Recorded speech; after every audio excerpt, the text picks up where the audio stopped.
The Rundown, Part 15, a Farlost story by John Miro. Twilight fell upon the darkening road.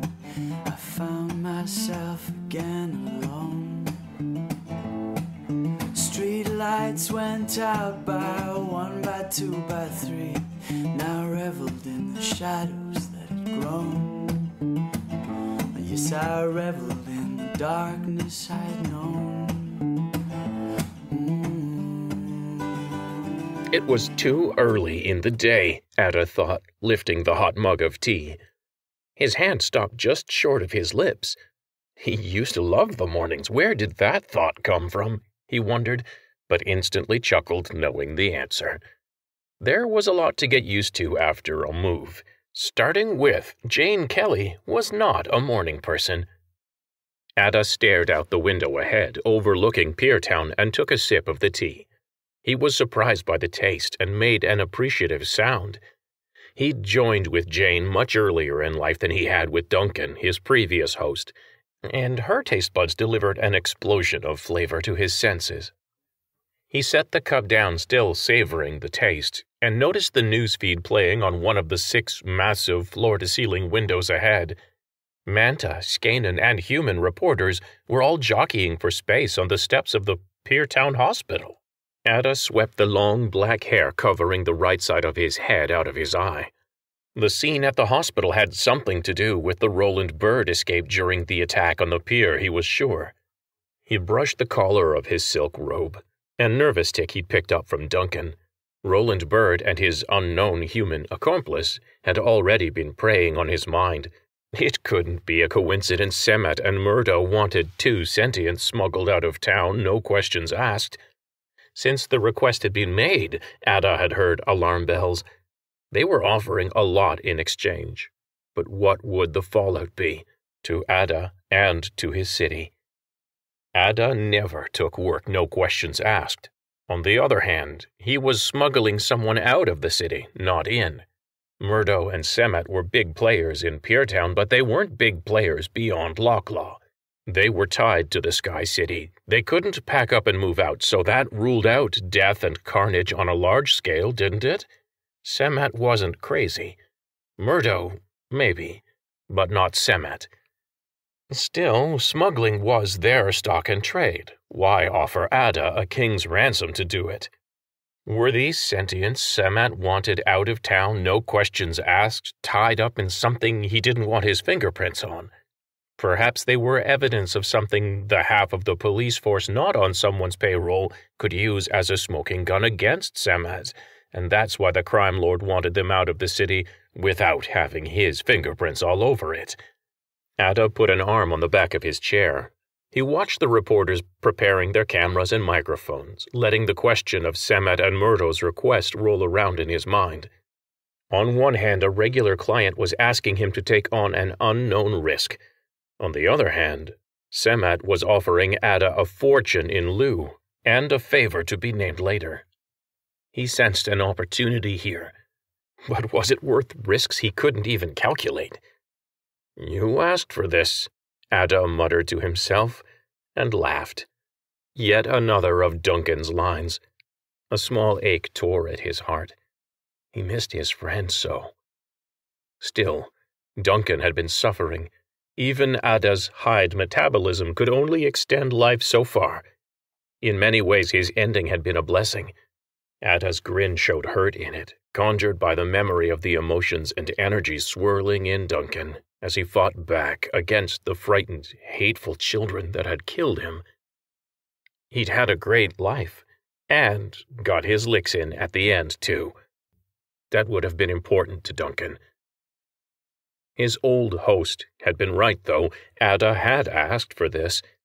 He'd built the roadhouse, cultivated his contacts, and made centuries of decisions because he continued asking for this. His conscience bore the weight of so many decisions, good and bad, and all came at a cost weighed in sentients' lives. But those lives would be spent, one way or another. Just like Duncan kept swinging at his killers, unarmed and undermatched, Adda would never stop fighting. Never stop protecting. The ache of Duncan's passing was affecting his emotions and his judgment. He knew it. He had to put those feelings away for now. He closed his eyes and thought back to a time before Locklaw, before the dragons, before Farlost. A time when he had lived inside moors, and he and the manta had flown above their ancestral forest, laughing and chasing their children. He savored the memory from so many hosts ago, then opened his eyes to again face the here and now. As Counselor Underwood walked into the frame on the news ticker filling the window, Adda leaned forward. "Spillane, turn that up, please." "Why don't you ever let me eat my bacon hot?" boomed a deep Skanen voice. Spillane leaned over to lumber through the door to the kitchens. Pounds of bacon lay steaming on a steel platter, held by his second, smaller pair of hands against his green and black chitinous chest. Powerful legs flexed beneath the elastic black pants he wore. Adda leaned forward to rise, but Spillane held out one massive upper-clawed hand. "No, boss, let me," the Skanen rumbled. "You're still adjusting to a new body, I get it. Everything must be so awkward inside your hot new female host." He crossed behind the bar and tapped something onto a glowing screen laying on the long, real wood bar top. "Let me take care of everything. I'm happy to serve." Adda smiled. Spillane was happy to serve. Happier when he got to bitch about it, sure, but he was happy and loyal. And Spillane was right, Adda admitted, as he turned his attention back to the screen displayed on the window. "I'm still acting like I'm living in a 200-year-old man's body." A lot to get used to, he thought again, before Counselor Kree's high manta shriek dragged his attention outwards again. "Decades of system guard embargoes, hundreds of nation-states occupied, 500,000 dead in the civil wars to defend Locklaw, families destroyed and innocents killed, and now Counselor Underwood wants us to aim our guns away and invite the guard puppets running Haven SG to fly right through our pier. I say no!" The small crowd of onlookers growing behind the reporters gave a ragged cheer. "I will defend the city against this treasonous act," the Manta politician roared again. "I serve the city!" "Pants on fire," Adda sneered. Kree was another regular in the roadhouse. His own wings were coated with the same blood he was painting the system guard. He served himself, and Adda had his name in a file, along with the proof, as life insurance. Adda had a lot of names in his files, along with insurance, against retaliation from most of them. But then, he thought, as Bennett Underwood took control of the stage with ease, some politicians were better at hiding their misdeeds. "Citizens," Underwood murmured, and the crowd fell silent. "We all arrived here from distant suns. Survival was a struggle. Under the dragons, well, it was almost impossible." He nodded, talking slowly, and Adda watched the audience let him. "The system guard destroyed their tyranny. All of you came together to defeat the dragon's tears who would not release our city. Now, through our hard work, through our sacrifice, we are free." Adda leaned forward. Even through the screen, tens of kilometers away, he could feel the pride of the crowd swell as Underwood addressed them masterfully. "The system guard are no different than any of us. They arrived here, frightened, hurt, in a place ruled by centuries-old hatreds, a civilization almost totally controlled by tooth and claw. The guard have acted poorly, yes, but haven't we learned the way to end the suffering and rebuild?" Counselor Underwood's face looked as tired as his words, and the audience was transfixed. "Only through reconciliation and forgiveness can we rebuild and expand our fortunes. I believe if we extend that forgiveness to Haven SG, together, we can become even greater." Bennett Underwood reached a hand onto the shoulder of a tall man with blond hair and Asian features, dragging him closer to him and into the frame of the camera. Adda froze as he recognized the man's uniform was System Guard. Friends, I know. Haven SG has ties with the System Guard, and it is natural to fear them for that. The Guard have chosen some roads that are hard to forgive. But they are not demons. I know you're all thinking these talks with Haven SG amount to capitulation to the Guard. Not true, not at all, but I want us to extend a little of that reconciliation and forgiveness we have learned here in Locklaw, yes, to the Guard itself. Look, they're just people like us. This man is just like us. Adda could almost hear the spell Underwood had cast pop like a balloon. Some in the crowd began to shout out. Adda narrowed his eyes at the display. It wasn't like Underwood to make such an amateurish mistake. "They're murderers, all of them!" a man in the crowd screamed. "Keep the Guard and Haven out," boomed a deep Skanen voice. "String him up!" shrieked Amanta. The last call was answered with a bloodthirsty roar. "Have you finally backed the wrong horse, Bennett?" Adda wondered silently. "No." Underwood's voice, pitched like a father's, aimed at the crowd as if they were a child that had shamed him. "How can you hate this man? You don't even know him. You don't know what he's lost." The crowd wasn't just silenced by his rebuke.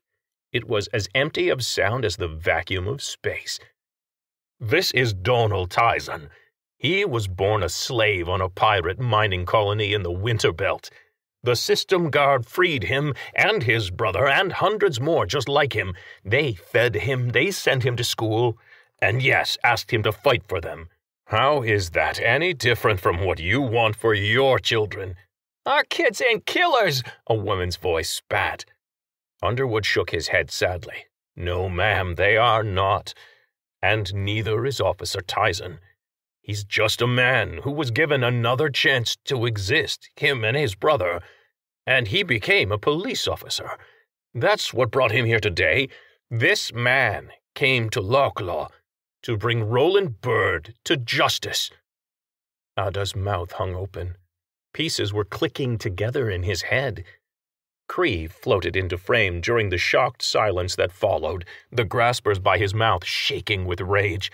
"Counselor Underwood, I congratulate you for possessing a heart so full of love and forgiveness." The fat Manta politician's high voice dripped scorn. "But this is no orphan boy. This is a killing machine trained by the Guard." Adda watched Tyson's eyes dart from the human politician to the Manta politician, confusion and anger warring on his face. Nobody let him in on the plan, whatever it was, Adda surmised, and he looked none too pleased to play the role he'd been set up for. "I'm not a killer, Mr. Cree farted and moved several feet from the release. "Not a killer? Why do you think the Guard saved you from those pirates? To be cannon fodder, or to kill the children of all the nation-states bravely defying the boot heels of your Guard?" Underwood pulled Tyson closer. The bigger man didn't look at all happy about it. "Killers, Counselor?" Underwood challenged, looking every inch a father again, defending his own blood now. "Yes, the Guard have made horrible mistakes, but we can't teach them from behind a closed border and a fleet of warships. This man may have made mistakes. I don't know all of his story." Adda snorted. He doubted Underwood was in the dark about much. He was clearly planning something big here, and Cree obliged him by walking straight into Underwood's crosshairs. "But I know his adopted brothers," Underwood roared before Cree's open mouth could issue a retort. "Sala Tyson survived slavery in the mines to become one of the System Guard's soldiers, yes, but then he turned his back on war and retired from the System Guard." Cree's wings were rippling. He finally sensed the trap, Adda knew, even if he couldn't see its final shape. Underwood shook his head in sadness at Cree and turned to the cameras, his face lit by pride. "Donald Tyson gave up on soldiering to become a policeman. He has devoted the last decades of his life to working with the Guard's allies and non-aligned states in neutral territories. He clapped Tizon's shoulder. "This is a good man, just like his brother Salah, who left the guard uniform behind to become a shipbuilder with cash." Adda's face went slack, sensing the shape of the trap even before Cree or any of the crowd spellbound by Underwood's words. Underwood's face darkened. Salah Tizon was the pilot on a fateful voyage we have all seen footage of. A family brutally tortured and murdered, along with Salah himself. Underwood turned his gaze back on Cree.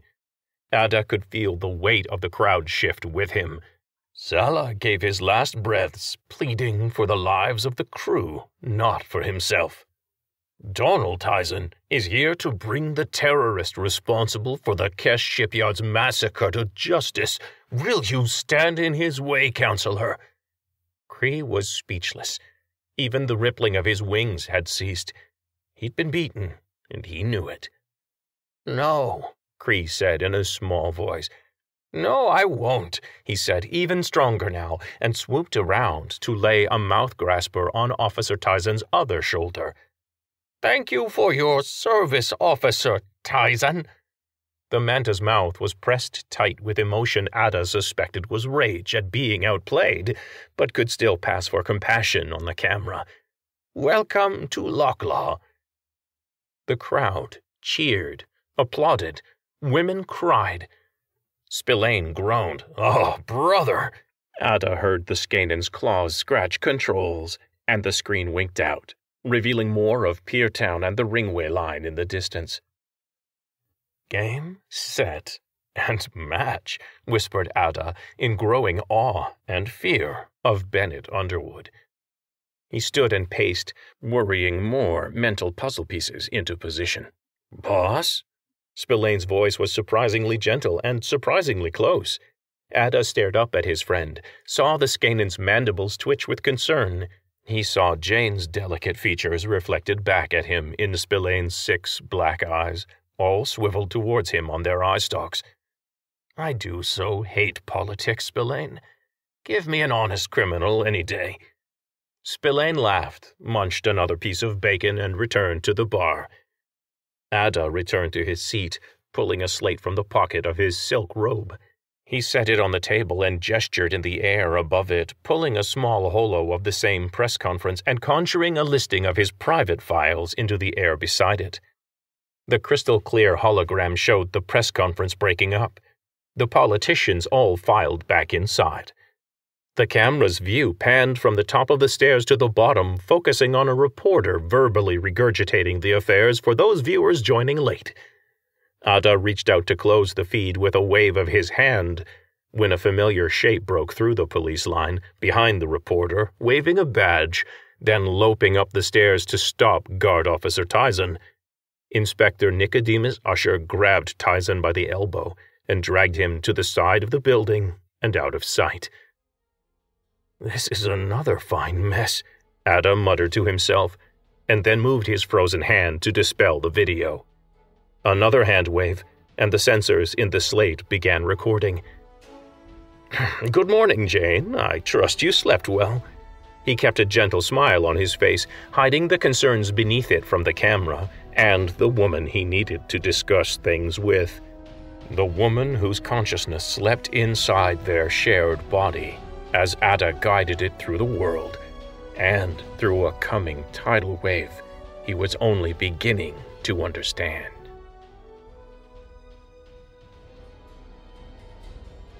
You have been listening to The Rundown, a Farlost story, written by John Miro. Learn more at servingworlds.com. Opening music, Everything Is Not What It Appears, kindly provided by Nate Maingard at natemaingard.com. Closing music, Full On by Kevin MacLeod of Incompetech.com. If you like what you hear, you can become a patron and support more stories at patreon.com/servingworlds. Thanks for listening. See you next week.